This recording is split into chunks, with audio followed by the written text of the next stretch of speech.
Kim Chiu aksidenteng na-promote ang kanyang serye sa TV5 viewers habang nasa GTV network. Trending na naman ngayon si Chanita Princess Kim Chiu. Ito ay matapos ang hindi sinasadyang ma-promote ang kanyang bagong teleserye sa ibang network. Nang matapos na ang segment na Rampanalo sa programang It's Showtime ay pinayagang mag-promote si Kim Chiu para sa teleserye nitong Linlang na ipapalabas sa Prime Video. Ayon kay Kim Chiu, "Yes, and mga kapamilya, kapatid, ay mga kapuso, meron akong bagong teleserye na Linlang. Ipapalabas po ito sa Prime Video this coming October 5. Pagkatapos nga mag-trending ang pagkakamali ni Kim Chiu ay agad na nag-tweet ang actress sa kanyang Twitter account. Post ni Kim Chiu kaakibat ng maikling video ng kanyang pagkakamali sa It's Showtime na Linlang ka.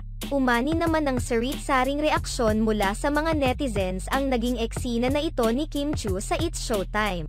Para sa tagahanga ng Chanita Princess ay talagang hindi maiiwasan na magkamali ng pagbanggit ng network na pwedeng pag-promoten. Lalo na nagkagulo-gulo ang mga TV networks simula noong mawalan ng franchise ang ABS-CBN, dagdag pa dito na dating napapanood ang It's Showtime sa TV5 network. Gayunpaman ay masaya ang madlang people sa pagpayag kay Kim Chiu na e-promote ang kanyang bagong teleserye sa It's Showtime.